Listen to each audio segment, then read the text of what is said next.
Hey everybody, Bill here with Focus Lab. Another great episode of the Debrief. I just finished speaking with Rob Jonas. He's the CEO of Luminate. Rob came on as the CEO of Luminate, which had been through multiple mergers and acquisitions. We talk about what he would tell anybody going through a rebranding project is the number one most important thing to think about, and everything in between.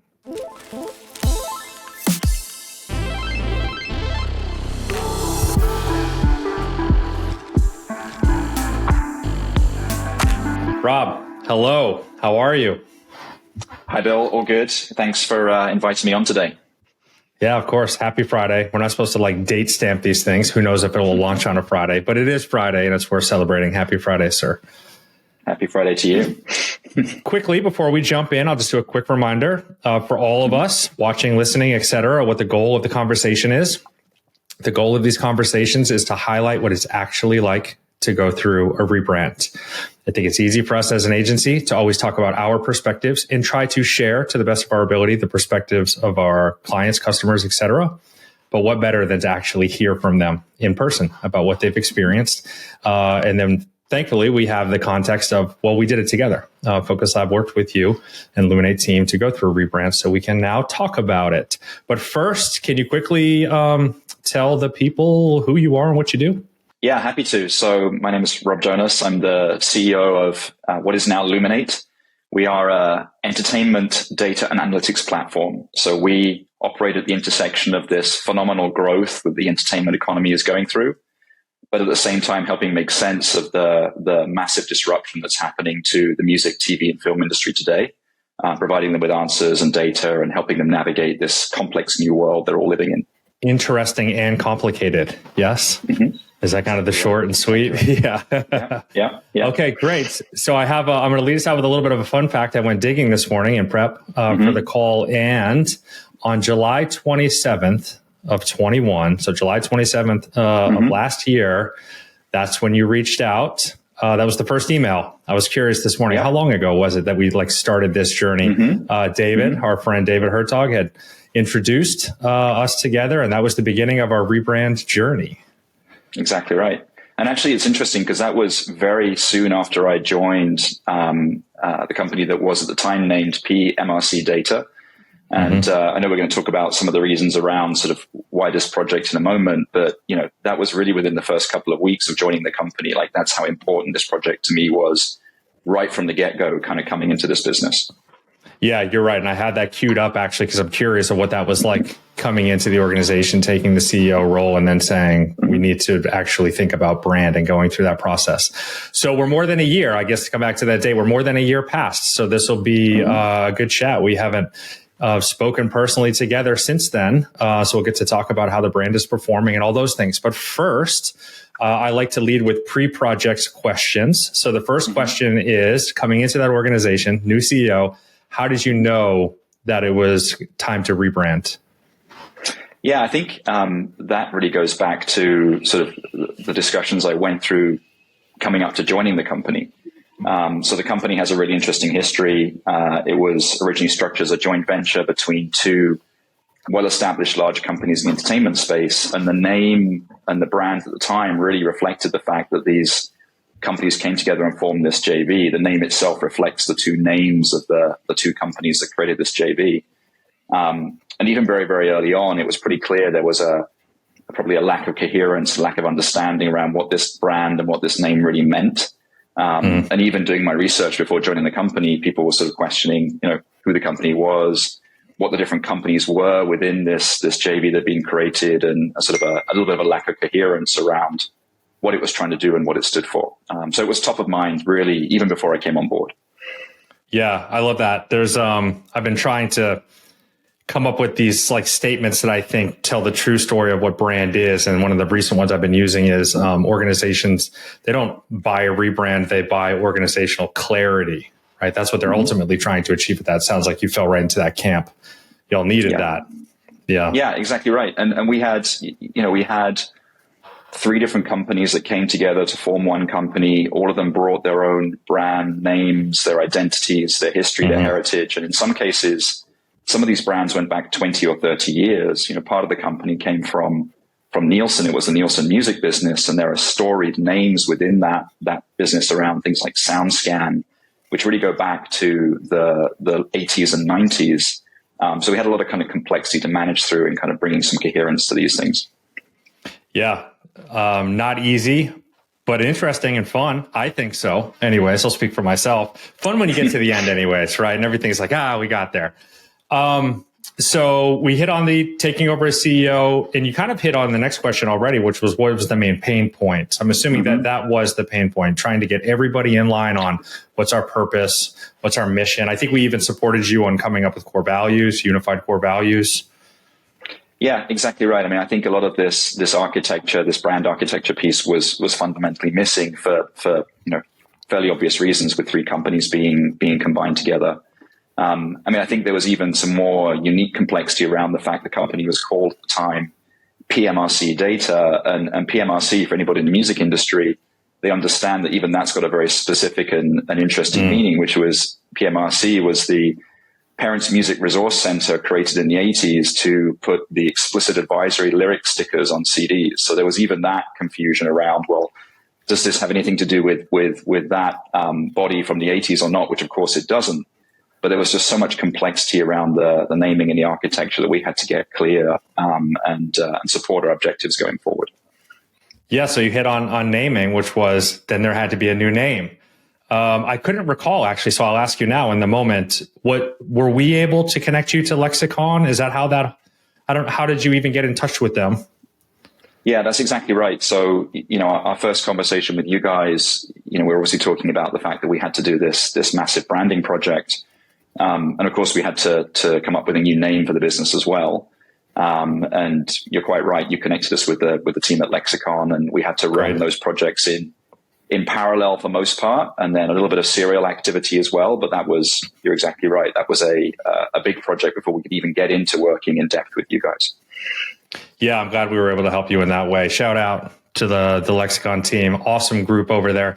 Yeah, and then there's that running in parallel effect, which is we're working through strategy. We're trying to think through the position and the architecture, but we don't have a name yet. And not everything hinges on the name, of course, but it sure helps when you have some sense of a name, because then what you want to do is start building story off of that, et cetera. So final question in the pre-project section, which was, all right, so you're coming in, you need to do this. What were your weighing factors in trying to find the right brand agency?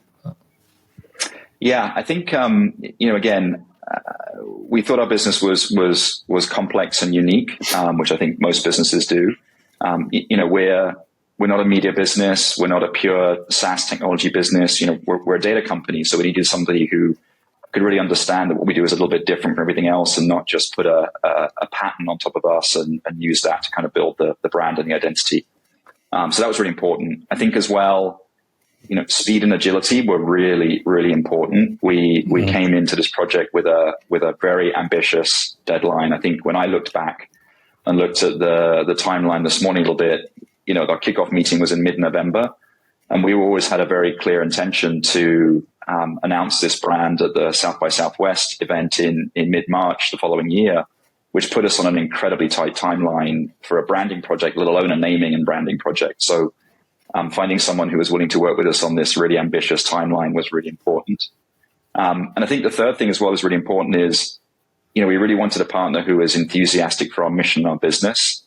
We're a technology company, but we're focused on the music and the entertainment space, which is this fascinating, creative, diverse, eclectic industry, which is, as we talked about, going through this period of massive growth and transformation. From the very beginning, meeting with your team, there's guitars hanging on the wall on the back of the rooms, and there was passion and enthusiasm for the business. Like, we just felt this really visceral connection between your team and what we're trying to do.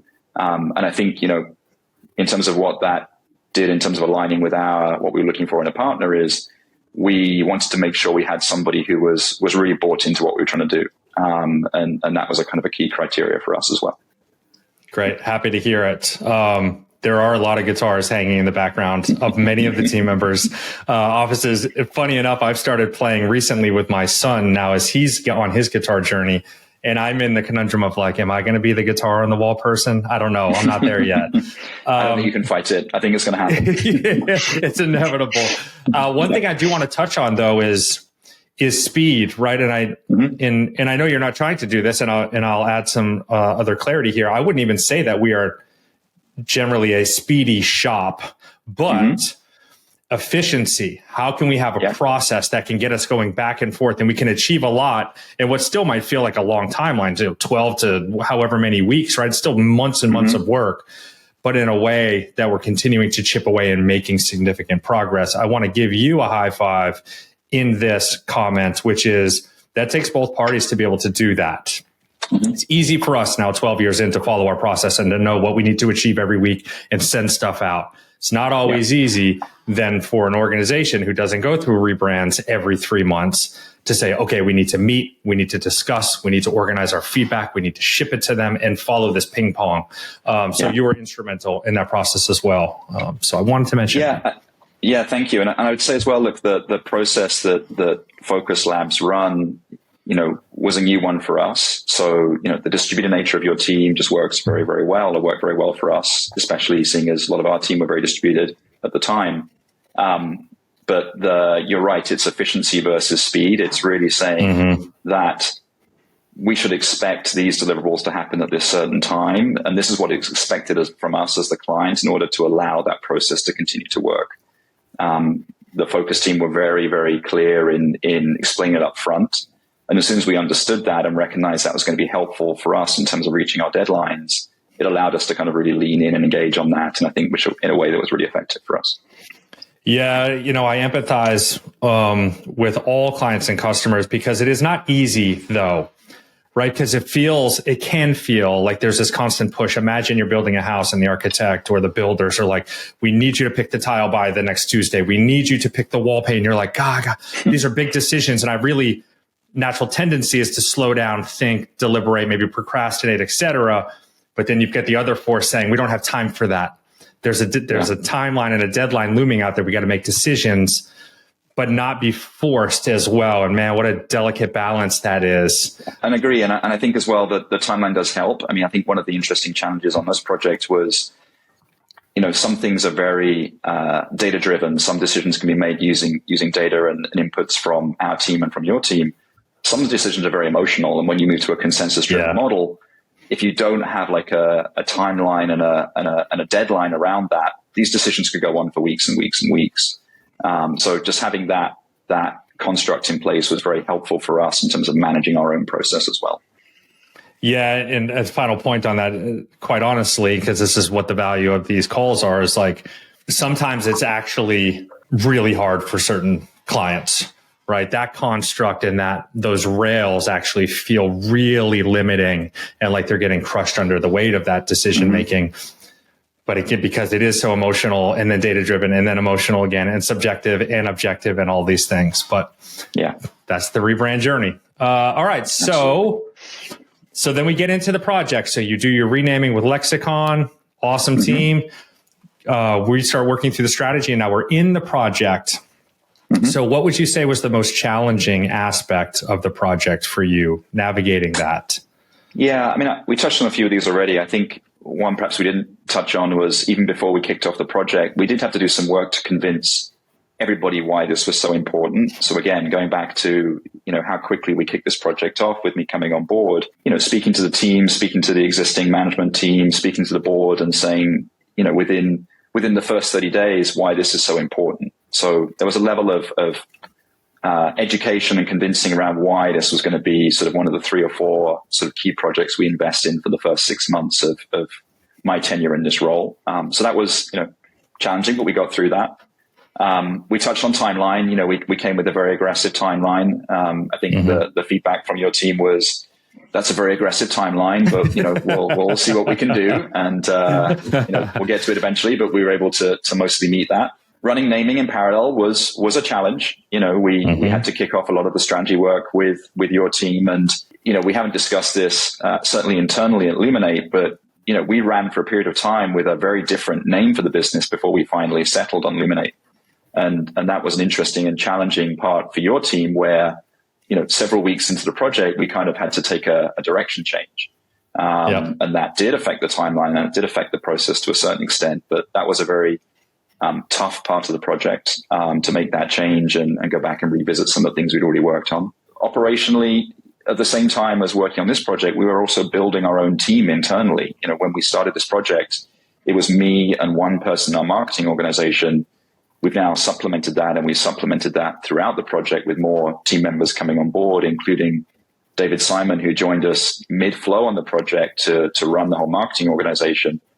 So there were just a lot of moving pieces, aside from the complexity of working through the strategy work and getting into the design phase. There were just many, many moving pieces on this project organizationally that we had to coordinate at the same time.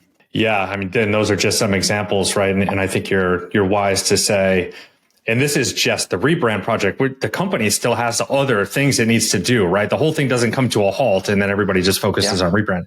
It's another initiative inside all the other things that are happening. The takeaway there, I think for everybody listening, is like logistically trying to get the right people in place on both sides of the organization. So Focus Lab obviously has project managers, but it's always valuable, even if the client side either has a point person that is detail oriented and good in logistics and planning, or says, I'm not that person, so we need to get that person inside this little project, this rebrand that we're doing, so that they can run PM, and you have PM on both sides, because the logistics of that become really hard to navigate. Even with the best intentions, it's just so much stuff. Yeah, and you guys were really helpful in stressing the need for the project management piece early on. So we did assign somebody within our team, Megan, who was phenomenal working with the Focus Lab team. And that really did help making sure that we did hit all those deliverable deadlines and there was information flow backwards and forwards when it needed to happen. I think if we hadn't had that in place, there's no way we would have hit this aggressive timeline for sure. Yeah, because then it's like, who does it fault? It's a fault to you, Rob, right? Like, hey, we need these things. Oh, you're like, oh, I was in this other meeting. Like everyone has stuff to do, but you need a person dedicated to help move things through the pipe in both directions. Exactly right. That's years of learning on our end to be able to say, hey, we suggest you do this, this, and this, and it's going to help a lot. Yeah. And then at that point, it allows you to focus on what we need you to focus on, is those final big decisions.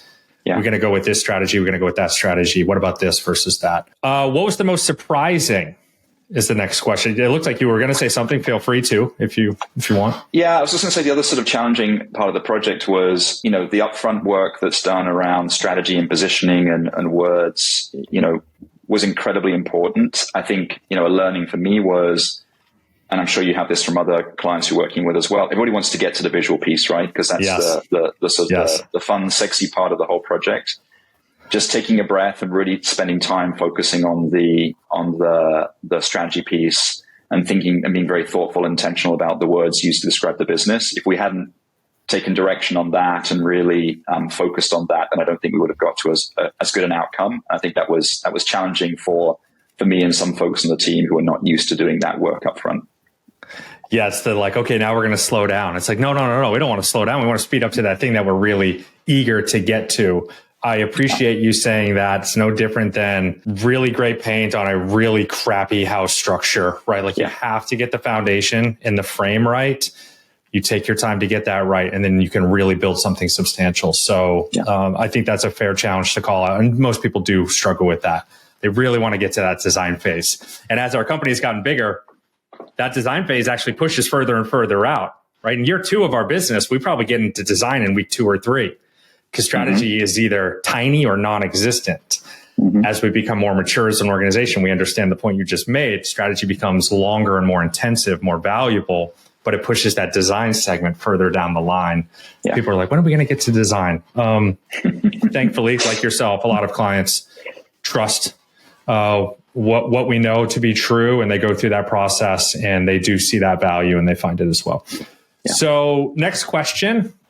Was there anything surprising, unexpected? Yeah, I think, again, just to reiterate the time spent on words, that was really, really important. It was a surprise. We had many, many rounds discussing very specific word choices, being very intentional about how we really map out things like vision, mission, purpose, values. That was a big part of the project that we worked on with your team. And it was a surprise just how many cycles we went through that, not in a bad way, just in a really kind of honing down on the words that were very specific. And, unsurprisingly, those words are embedded deeply into the business now after only, around 6 months of this brand being live. So just taking time to do that was really, really paid back its dividends. I think on the visual identity piece, which we touched on, I think probably the most surprising part is where we ended up with identity. We have a very visually engaging, edgy brand and identity that we've created for Luminate, which I think if you'd sat me down at the beginning of the project and shown me the end product and said, this is where you're going to end up, I don't think I would have necessarily thought we were going to get there. And I remember very clearly when we got to sort of a very late stage in looking at the visual identity recommendations, there were 3 kind of options presented, and there was the one we've ended up with, and there were some other ones which were probably a little bit more tech forward, a little bit more SaaS forward, perhaps a little less edgy. And I remember very clearly a member of your team turned around after you sort of discussing, giving feedback, and they said very clearly, an edgy design always gets safer, but safe always stays safe. And that sort of really stuck in my mind and allowed us to kind of push through our concerns around this very edgy visual identity and end up where we ended today. So I think the biggest surprise is just where we ended up with the overall look and feel of the brand and the path we took to get there. I love that. Thank you for sharing that. I do think, again, many people get caught in the trap. It's no fault to them, but there is this sense of security. Maybe we slide safer on this, because safe is safe and it's comfortable, as opposed to leaning in and actually doing very likely what is right by the brand moving forward. I can't wait to hear who said that. So our team is certainly going to watch this episode. They're going to be like, I said that. So props to whatever Focus Lab team member said that. Exactly right. And, as well, I think that goes back to the point I made around how your team really connected to what we're trying to do and achieve as a business and sort of the customers we serve. Just really embracing the fact that we do serve these incredibly creative, visual parts of the entertainment industry, and really marrying that with the identity. I don't think if we hadn't had that connection between our teams around sort of vision and mission for the business, I don't think we would have ended up where we ended up. We would have ended up with a much more sort of tech, SaaS forward, simpler identity, which would not have resonated as much as it has since we've launched in March. Yeah, agreed. And again, happy that how the universe aligned paired us together to create that marriage. So finally, in this part of the recording here, what was the most rewarding part of the project? Yeah, I mean, by far it was revealing the identity at South by, which is just an incredible event for us. If you think about our business being focused at the intersection of music, technology, and film and TV or entertainment more broadly, South by is an incredible canvas for us to lay out this new identity and brand. We did that with a presentation and talk at South by. We had several hundred people in the room to hear sort of insights around the entertainment economy, which we were presenting, but we did also use it as a jumping off point to share the new name and share the new brand. So the audience didn't know they were coming in to see that as well. That was kind of an added bonus from the session. Oh, nice. And just thinking back around how our data plays out with this incredibly bold, stunning visual identity on these huge screens at South by, there was a lot of kind of pride and happiness from the team in terms of how the project played out. And then, of course, in the sort of following sort of hours and days after the event, we started to get feedback from obviously our own internal team, from the wider industry around just how we'd really nailed it. We'd really excelled in terms of name choice and how the identity was really, really something very special and unique. That single event at South by was an incredible start for kind of how things have played out over the last 6 months, and by far sort of the biggest reward of the project. Love that. Yeah, magic moment right to start with. I'm glad you had that, and we really try heavily to make sure that our clients work to embrace that moment, also plan for that moment, be strategic in that moment, not just updated the website, didn't really say much, and carry on with business. It's no, make it a moment. It sounds like you had one. And I know we actually even went, Focus Lab and Luminate team, back and forth on are you ready? Is there enough time to create the moment you want to create there? And I think we were even suggesting there for a period of time, I think you should actually bypass this event Will the work be done in the way that it should be done, that you would want to have that moment? We found a middle ground, both got there, success. Yeah, and I think, you're right. I think we often talk about the South by launch as almost like a soft launch or a V1.0 launch. We didn't have every single element fully buttoned up and ready to go, but there was enough there that we could use it, and we didn't want to miss that opportunity. I think we had very different feedback around the importance of using an event to launch a brand and identity like this, and we just felt that it was too good an opportunity at South by to pass up, and really wanted to take advantage of that, and it worked out great for us. Yeah, I love that. I love that for you all. All right, so there we are. So it's launched, South by. Big magic moment, and now we get to the post project now. So, like I said, what was that launch date? In and around what date was that? It was mid-March of this year. Okay, yeah. So earlier this year, this goes live. So there is some time behind us to now talk about the infamous 3-letter word ROI. In brand world is kind of like, how do you actually determine true ROI of a brand effort? Yeah. So here we are. We're gonna work to start answering those questions. So I'm curious from your perspective now, having seen it out there in the wild and knowing what you wanted to achieve. Can you speak to some of the ROI that you are seeing? Yeah, for sure. And we're also very aware of the fact that it's still a very short number of months since we've launched this. I think we often forget about that as well.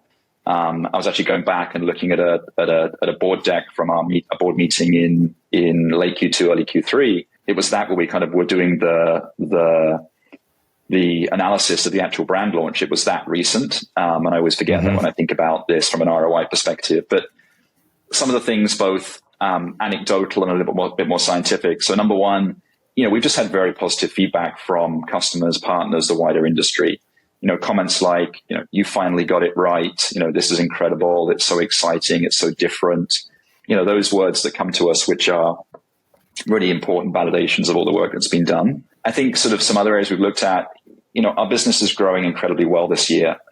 It's probably what is growing at a rate probably 2 or 3 times faster than it had in previous years. It's not just down to the branding. I'd love to say it is, but I think it's an incredibly important part.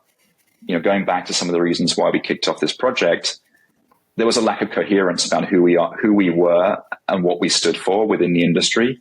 We were able to really draw a line under that with this project and really go back out and say, this is us. This is what we're focused on. This is the future. Don't worry about the past. The past is important to us. There's incredible history in the companies that have come together, but this is what we stand for going forward. And that really helped coalesce our customer proposition and really helped us grow in number of very important ways with new customers, partners, and prospects. So the financial impact is there, and it will continue to kind of come over the coming months. A couple of other areas. I think the other one we probably didn't talk about a lot in the planning process, but the impact on recruitment and talent acquisition was pretty profound. Again, we're fortunate in that we have incredible talent in the business who wants to join this business because of what we do. Technology plus entertainment is incredibly exciting for many, many people. But having an incredibly vibrant, visual, and engaging brand and the right words around that brand has really helped with employer branding and bringing on board more talent. And that translates into culture as well. Again, we had a lack of coherence across different companies within the business that came together. Having a single company and a single brand and a name everybody could get behind has really helped us kind of continue with engagement and team happiness. And there's a lot more to come on that as well. But those are the kind of main areas that have jumped out over the last 6 months. And I think we'll see all of those continue to improve as we go forward as well. Thanks. Yeah. Thanks for sharing that. You're spot on with this idea that there's only been a little bit of time. What happens at year 2? What happens at year 5 when all of the things you've just mentioned are compounding and you're getting an exponential effect on that allows us to get people bought in. They make the culture better, which allows us to get more people bought in, which makes the culture, it's all these compounding effects that happen. So awesome. Thanks for sharing that. Beginning of the journey. I'll certainly be following along and we'll watch that growth. So I guess in line with this question, and I don't know if maybe you've answered it, but let's ask it anyways. Has the new brand in any capacity, visuals, purpose, allowed you to do something that you couldn't do before? We touched on this a little bit, but again, we had several companies come together in this business, as it was known under the P-MRC Data brand. I think what it's allowed us to do, and we're still working on this, we're still working on finalizing bringing one of those brands into the Luminate brand architecture actually in October. That's the final business that will come in, and we'll clarify that. But I think it's allowed us to create that coherence in the marketplace that stitches together both what we're intending to do as a business, but also the different businesses that come together under that umbrella. So today, or certainly a few months ago even, we still had the industry thinking about our music business, which was very clearly associated with the Luminate brand. And we have an entertainment business, which is more closely associated with a legacy brand, which is Variety Insight. As we start to retire that brand and bring it into the Luminate brand architecture, what we started to see is customers wanting to work with us across multiple different areas of our business, creating a level of coherence around how our different parts of our organization and what we do all stitches together has been something which has been a surprise and is incredibly important for us as well.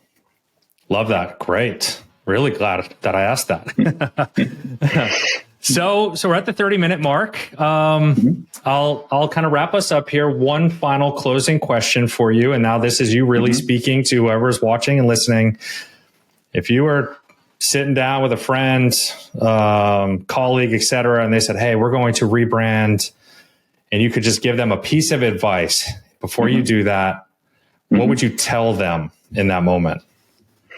Yeah, I mean, I think apart from finding the right partner, which is really critical, and we touched on that, I think probably if I think of all the different topics that we've touched on in this conversation and in the time we spent working with your team, it's really the point we mentioned already, which is the visual identity is incredibly important, but words really matter. Yes. So taking the time to actually think hard about the right words, whether you're articulating them in formal statements like vision, mission, purpose, or it's the strategy work that really helps the team understand where you're trying to go. Really, really lean into the words. If you lean into the words, then the visuals follow. But if you skip that piece, I think it's really, really hard to get to the right outcome. And that was, a really, really big learning for me and for other members on our team as well. And if I was giving advice to someone else going through the same project, I'd just really encourage them to focus on the words. The strategy team at Focus Lab is jumping from their seats right now, saying, hell yes. It's been many, many years that we've had to break out of this, and not us as a company, but just this world of design is everything, design is everything, design is everything. I love that you highlighted that as the most important and the most unknowing coming in, because I think a lot of people need to hear that as they enter a project like this to save them from that. Let me just get to the paint. No. It's not about the paint. It's about building the right narrative and getting everything else right. And what we found is, with the right words on the page, you can go back and you can reference that. It allows you to really make the right decision on the visual aspect of the project. Otherwise it really does become very subjective. It comes down to like and dislike, as opposed to, well, hold on a minute. How does what we're seeing now from a visual perspective really tie back to what we said that was important for us? How do we link those two things together? And that was the sort of moving away, putting, I guess, more science and more sort of actually data into making a decision on where we ultimately ended up, as opposed to relying on consensus and feel, which is important, but you need to have a very balanced approach to this. This is a valuable interview for people to watch. And this is exactly why we do this. So people can hear stuff like that and essentially like get into a project with that knowledge, as opposed to having to learn it halfway through sometimes, which is uncomfortable in the project. So Rob, thanks a ton for first of all, reaching out to us, for being the type of partner you were during the project, and for taking time to sit with me and relive this project for 30 minutes. It was great speaking with you. It's been a great project. As we've mentioned throughout, the team of Focus Labs are just incredible to work with, and their passion and enthusiasm for what we're doing was just really, really clear all the way through. So thank you, and thank you for the team for being a great partner. I'll send the word along. They'll be happy to hear it. I know that they loved working with you and your team. So great. Thanks.